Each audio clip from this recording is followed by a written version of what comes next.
Hi, this is Dennis Consorte with Snackable Solutions, and I am here with Marvin Storm. Marvin, how are you today? I'm great. I'm really excited about our conversation today. I like the whole concept of snackables, so this is cool. Sounds good to me. I want to start with something a little unusual. Your company, you call it BX Advisors?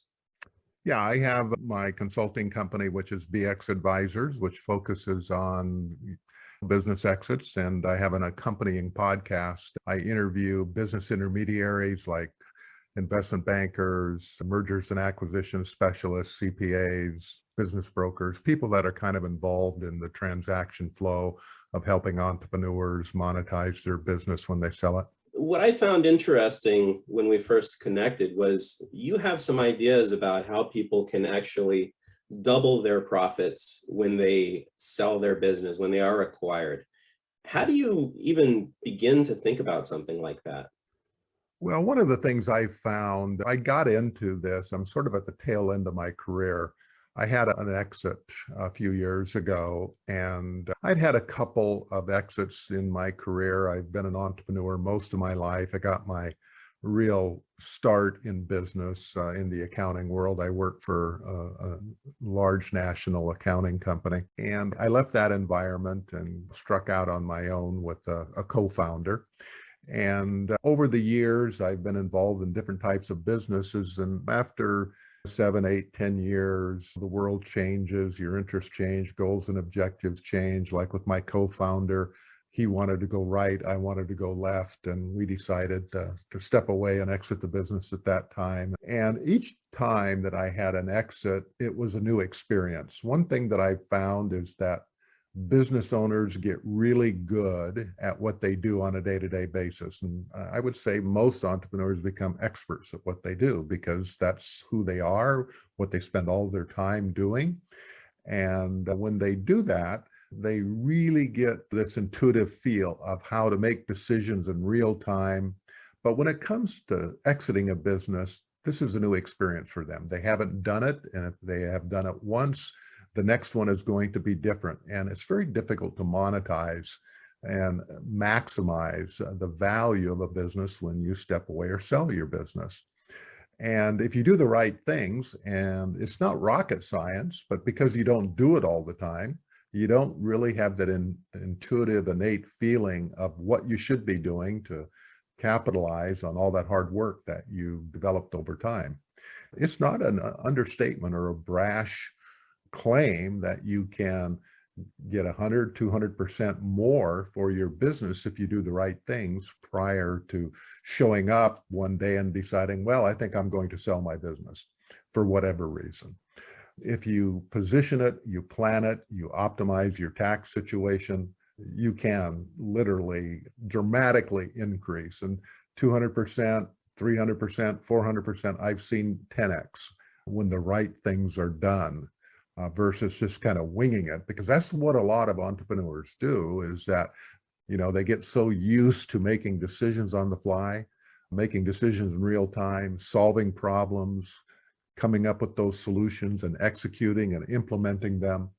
But when it comes to stepping away and selling and exiting your business, that's not a great strategy. Rarely, you can get lucky. No doubt there are people that get lucky and have a great exit because they're in the right place at the right time. But it's by far the exception rather than the rule. Now, people get into business for a variety of reasons. Some people get into it with the idea that they can replace a job with their business. Other people get into it with the idea that they do want to sell it one day. Should all of those people come and talk to someone like you? And when is the right time to talk to you and your company? Well, I think that entrepreneurs get in business, as you said, for a lot of different reasons. They have different perspectives on what their business is all about. A lot of folks are forced into business because they've been downsized. A lot of others look very methodically to acquire a business or to start one and to leverage their core competency and expertise. People will sometimes spend dozens, if not hundreds of hours researching a business they want to get into, but literally 10 minutes, relatively speaking, on thinking how they're going to get out of that business after spending years or decades, and in some cases, actually a lifetime, building something and making great income a lot of times as you're on that journey, that entrepreneurial journey, growing and scaling your business. But they never really stop and think about, when should I exit? And there is a strategy on when you should exit. How am I going to optimize that value? Generally, though, that thought process starts very close to the end of the race. When you are getting close to the time, either in age or some other motivations are driving you to start thinking about selling your business, it's generally in the last lap of running your business, if you use the metaphor of a race, that you start thinking about the business. When you're in the starting blocks, you aren't thinking about how you're going to end the race necessarily, but you should start very early on thinking about that exit. Maybe not from day one, although some people do, but very early, years before you get to that decision that now is the right time, you should have gone through a process of actually thinking about that exit. So it sounds like we're talking about people who have established businesses. Is the mindset different for someone who creates a startup with maybe a shorter time span? Great question. Years ago, I remember sitting in a kind of a round table mastermind type of environment when I was much younger. And one of the gray hairs in the room, who had been in business for many decades, everyone kind of deferred and looked to him as being the wise sage in the room. And he made a statement that I remember and now don't necessarily agree with, but at the time I thought it made sense. He said, if you run a great business, the exit will take care of itself. Don't worry about it. If you have a great business, everything is going to fall into place. I've learned over time that that's not necessarily true. I've seen great businesses, especially on my podcast, where I interview, people that do this for a living. They facilitate exits. They bring to the podcast stories of actual transactions of exits and sales that went great and why. And they talk about some of the transactions they've been involved in that didn't go so well, in some cases real disasters. And what were the key takeaways? Why did that happen? And what I've concluded over time, and based on my personal experiences and this experience of hundreds of others that have been on the podcast and the stories they share, is that there is a method to optimize your business. And so getting back to your question, when you are starting a business, should you actually think about, now, according to my sage friend several decades ago, when I sat in that roundtable discussion, I concluded that, yeah, don't worry about an exit, just run a great business and it'll take care of itself. But what I've learned is it doesn't. And so the question begs itself, when you are starting a business, should you actually start thinking about an exit? So I would say, yes, it should be a part of the decision process. A lot of people equate time that you work on an exit to thinking about an exit. It's more of a mindset. It's more thinking about, what does this really mean? And that will influence how you make decisions in your business. For example, if you're in the tech business and you get outside capital to invest in your business, and I'm using this as an example, the people that are going to give you money to start your business are definitely thinking about an exit. They will not make an investment in your business unless they have a clear vision, and they will coach you and make sure that you have somewhat of a vision on how you're going to exit. Are you going to look to sell your company to someone else in your business? Are you going to merge? Are you going to go public? Now, these are kind of big time decisions when you're taking outside capital. But the point of making and even mentioning this is that professionals in the business, even when starting a business, have a very clear path on the exit strategy and actually a timeline.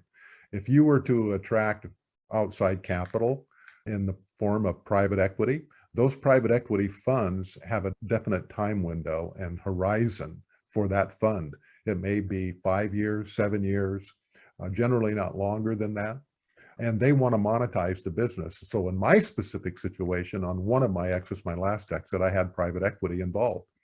And when it came time to sell, even though I intellectually understood that there was a time involved, when it happened, I wasn't emotionally ready. I was just sort of getting started. We were growing and scaling the company, and we had the board meeting, and they said, well, we need to start a year or so down the road, start thinking about an exit. I made a strong argument that we should stay for another couple of years because we would get a huge return on those remaining years for the amount of capital that had been invested. But they had their goal, they had their strategy, and they had their own objectives with their fund. And that meant little to them because they were going to show a great return on their funds so they could go out and raise more money. So their objectives were different than mine, and I had to bite the bullet and follow what I initially agreed to. So even if an entrepreneur is starting his own business and has himself and maybe a couple of other employees, I believe that you are miles ahead to start thinking about a general time frame and what that exit might look like, because it will make a huge difference if you start making decisions early in your business that generally follow that guideline. And I don't mean you have to spend 5 hours a week thinking about it. It's about a mindset. So I'll give you a great example. On the podcast not too long ago, there was an entrepreneur that had started a retail location and had rented a kind of marquee location. He didn't realize how great of a location it was initially, but it turned out to be a phenomenal location that he was able to build a phenomenal business over a period of time. And he looked at the lease as just routine. And it was actually a personal friend of his that had the business, had the location that he put his business in, and every 5 years, they would renegotiate the lease. And they didn't do a lot of review of the lease. He didn't pay a lot of attention to the lease, but when it came time to sell, every 5 years, the rent would go up a little bit. And I guess there was some sort of personal relationship involved and things of like that. But when it came time to sell, a few years before selling, the lease was renewed again, and just a slight bump, with no thought of what the terms of that lease were, just routine renewing of the lease. When it came time to sell, the advisor that was brought on, and this had grown into a phenomenal business that was valued in millions of dollars.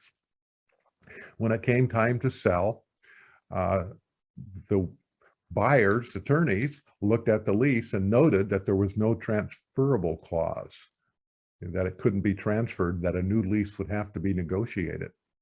And so the business owner said, no problem. I know this guy well, we'll get a new lease signed, no problem. Well, when there's money on the table and the business was now in the process of closing and being sold, the tenor or the tone of the landlord changed, and he tripled the rent.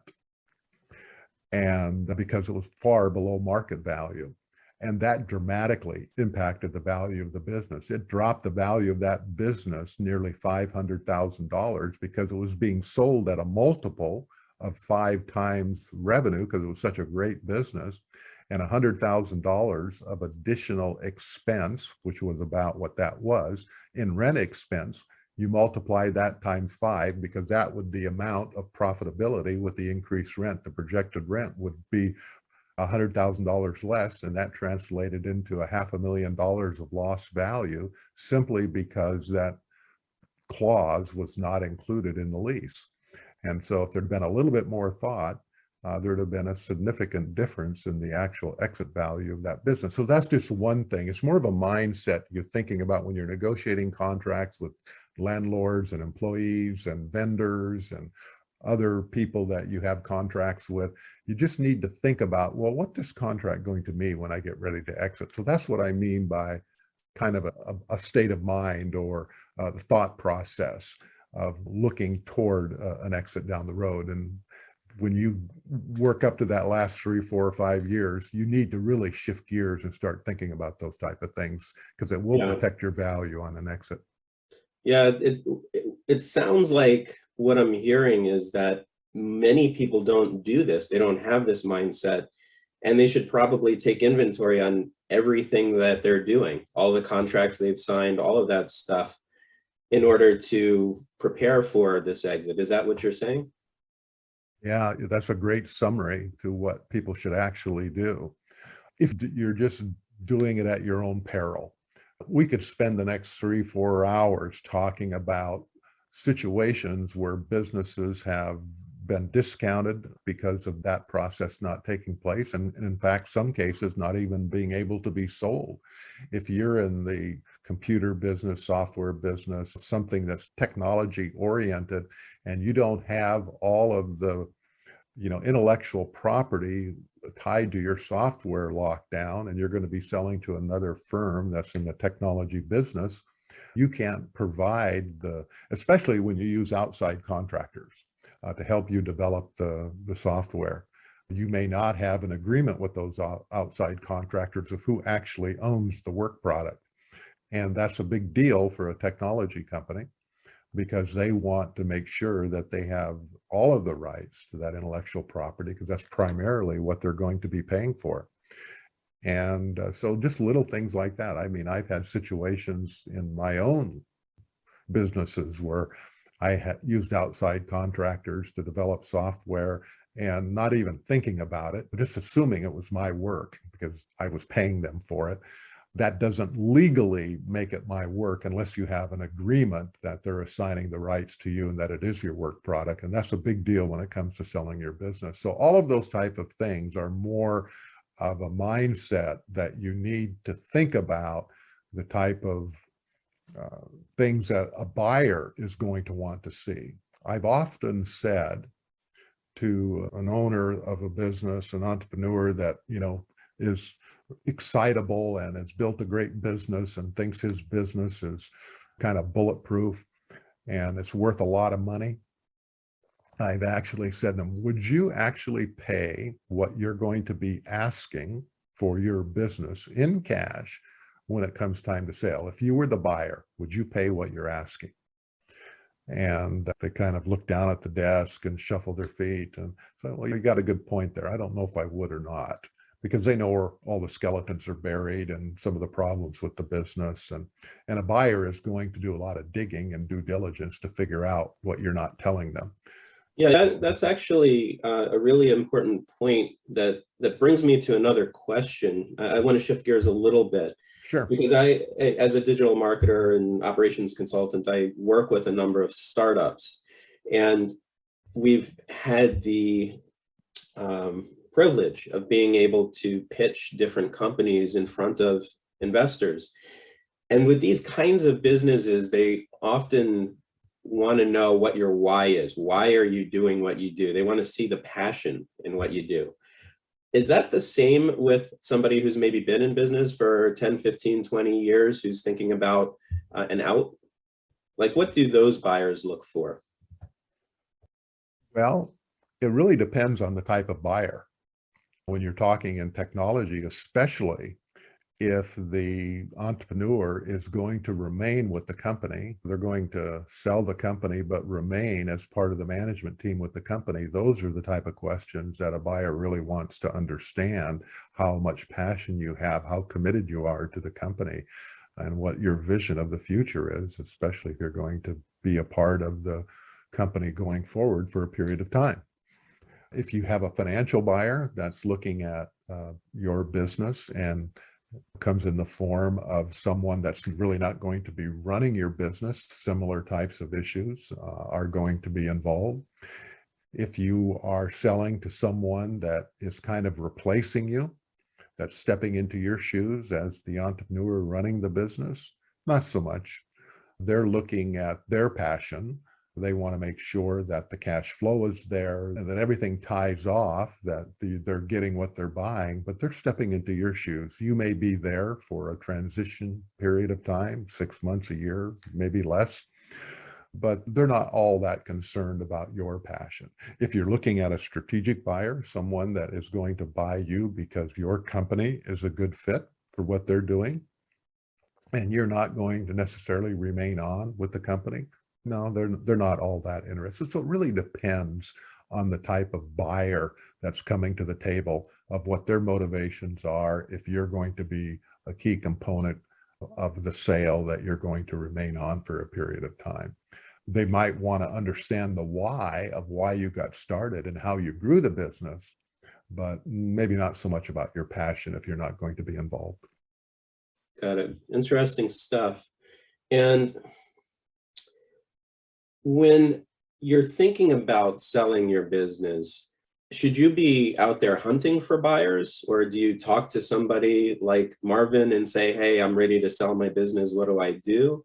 Or do they come to you? How does that work?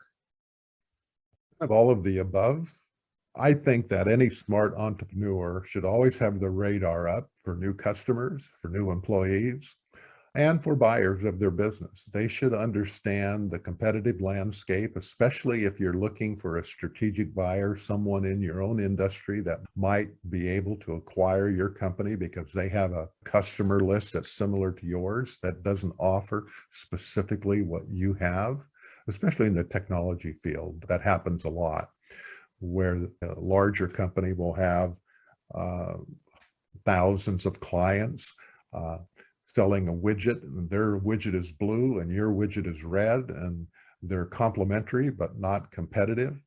The blue widget company will say, if we only had the red widget, we could take that red widget to all of our customers.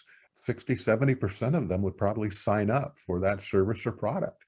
And if we acquired this company instead of trying to create the red widget, we could get a return on our investment in a year, maybe 2 years or less. So they will pay a lot more for your company because your red widget is a really good strategic fit for them, and they can get a great return by acquiring your company. And so that is something that you would want to keep your radar up, an entrepreneur would, so that when the time comes, kind of who might be a good buyer for your business. Other times, your company is not the type of company that would be a strategic buyer would necessarily be interested in. And you would be looking for someone that it doesn't even know who you are, or that are looking just to acquire a great business. And that's when you need to surround yourself with good advisors, people that know other people that are out looking for businesses, and they can help guide you through that process. A good business will get a lot of inbound calls.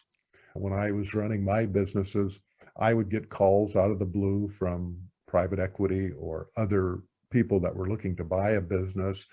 They just thought that the business, they'd seen it around. They just made a cold call and said, if you're ever interested in selling your business, I'd like to have you talk to me. So here's my contact information. And so there's a lot of inbound traffic that you need to keep track of as they come in, because someday you may want to reach out to those people. So it's really all of the above. You should always be aware of who's in the market, how it changes, what the valuations of your type of business are. When other companies in your industry sell, you should try to figure out what they sold for and how they sold and who bought them, kind of log that type of information and keep a little file. Yeah, that was one of my next questions. Is you mentioned like a 5x number earlier on and some other things, but there isn't really a magic formula to coming up with a valuation, is there? Well, it's not certainly a magic formula. There are formulas, but at the end of the day, a business will sell what a buyer is willing to pay. A strategic buyer is generally willing to pay a lot more than the financial numbers will indicate the business is really worth. Certain industries have metrics that are standard for their business, and it goes by volume, the size of your business to the amount of sales that you have. The lower the sales volume, generally the lower the multiple is going to be. If you're in a service business where you are the service provider, you hold all the expertise, like a CPA or an attorney or a doctor or someone like that's looking to sell their practice. It's sold as a multiple of the annual revenue, 1x revenue, 1.25, 1.5, depending on the type of service company it is. And that's kind of the standard in that industry. You're not going to get 2 or 3 or 4 times revenue in that type of business. However, if you have a software business and you have a subscription-based revenue where you have thousands of clients that renew with you every year, you may sell at 5, 6, 7 times revenue or higher, depending on the type of business you are. So every vertical that you're in has its own metrics. Not magic, but there are standard metrics. That all goes out the window a lot of times when you find a strategic buyer that is highly motivated to acquire your company. I'll just share very briefly another story of a company that was a machinist in their business, and a large competitor wanted to come into that geography, and they made an initial bid on the business. That was a great offer, but the advisor brought 2 other competitors to that company to the table to also make bids on the company. And when the original buyer found out who else was at the table, they doubled, almost tripled the amount of money they were willing to pay for the company, because they did not want that competitor to get a hold of that company. And so the buyer came out smelling like a rose on that, getting almost 10x of what he would have sold to a financial buyer for, and because of the competitive bidding situation. So there is no magic formula for a business, but there are formulas. That was very helpful. And you mentioned doctors, lawyers. When I think about those kinds of professions, I picture people, and I'm going to sound really cliche right now. I picture people who often work, quote unquote, in their business as opposed to on their business. This is something I hear all the time. If you're thinking about an exit, you're thinking about selling your company, should you be thinking about changing how you fit into it? Should you be thinking about replacing yourself before the sale? Well, if you're smart, you should, because if you are the business, then you're going to be looking for someone that's going to step in your shoes. And that bucket of buyers is relatively small that can do what you do. They may have to have a license or an expertise or some other specialized skill to be able to step into your shoes. And they may have to work as hard as you work, and that's 60, 70 hours a week sometimes. And that pool of buyers is relatively small. And so when you have a small pool of buyers, you're not going to have a lot of people probably banging at the door wanting to buy your business. So there's no competitive incentive that will incentivize buyers to either negotiate better terms or pay a little bit more for your business. If you do replace yourself, I'll give you a classic example of someone that's running almost any type of business, manufacturing, distribution, retail. If you can find a great operations manager and you focus on, growing the business and getting customers as a division of labor and responsibilities, but the business kind of runs itself. You don't have to be there every day. So you can actually take a vacation for a couple, 3 weeks, maybe a month. And while sales may not, grow tremendously during that period of time, the business goes on without you. And in some cases actually runs better without you being involved, because that's not your core competency. And if you manage to do that, then the bucket of buyers that are interested in your business is a lot bigger, maybe double. For an example, giving some quantitative view or understanding of the number of buyers, that would be a lot more buyers are interested in that type of business. And if you even create a kind of a bathtub full of buyers, a big bucket of buyers, it's people that are looking to buy investable businesses that give a good return. So if you've replaced yourself and also have grown the business to where there's a lot of money left over after paying your staff and yourself, and it's investable, then there's a whole bunch more money and buyers out there that's interested in your business. And of course, we've talked about it several times here. The largest bucket from a value point of view is the strategic buyer. So you have these 4 buckets of types of buyers that look at businesses. And if you're in that first bucket where you are the person that makes the rain, runs the business, provides the service, business really can't operate without you, that's a very small bucket. That's great advice, Marvin. So this brings us to the next segment of our interview, the Snackable Solution. And Marvin, what is your snackable solution that you'd like to share with the audience? Thought a lot about this, and if I had the number one key snackable insight for almost any type of business owner out there, and it's something that most entrepreneurs do, it's sort of common sense when you think about it reflectively. And that snackable insight and solution, I think, is that you should never wait till the last minute to position your business for sale. When everyone is running for the exits, bad things happen.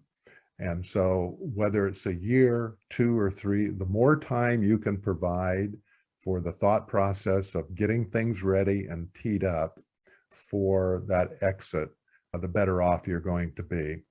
I'm writing a book. It's going to be called Pack Your Parachute, and it's based on the metaphor that pilots don't pack their parachute when the engines are on fire. You should never attempt to sell the business when you have a very short time window. You should have everything teed up, metaphorically speaking, have your parachute packed so everything is ready to go, because sometimes unexpected things happen, a health crisis, other things, competitive environment, economy, whatever. And if you are ready to sell your business and have everything teed up, things go a whole lot smoother, and you will get an enormous amount of money, more than you would if you're running for the exits, trying to pack your parachute on the way. That's sound advice, Marvin. And how do people find you online? I think the best way really is to listen to the podcast. If I would have had a podcast listening to hundreds of other stories of people that have sold their businesses and the great things they did and the bad things they did, it's a Business Exit Stories podcast. You can get it wherever you get your podcasts, and just listen to all these stories, and a lot of them will resonate with you because a lot of them are going to reflect kind of what's happening in your business, or it would have, at least for me, and I get a lot of feedback, based on that. I also have a report. You can go to Business Exit Stories /report and download a report on how you can double the amount of business, the amount of money you put in your pocket when you sell your business. It's an insightful read, and it would be beneficial. But either the podcast or the report is something that you can get a hold of me through that. But it is really beneficial to start that process as soon as you can. Marvin Storm, Business Exit Stories. Thank you so much for joining us today. This was very educational. Well, thanks for having me. It's been fun. Awesome.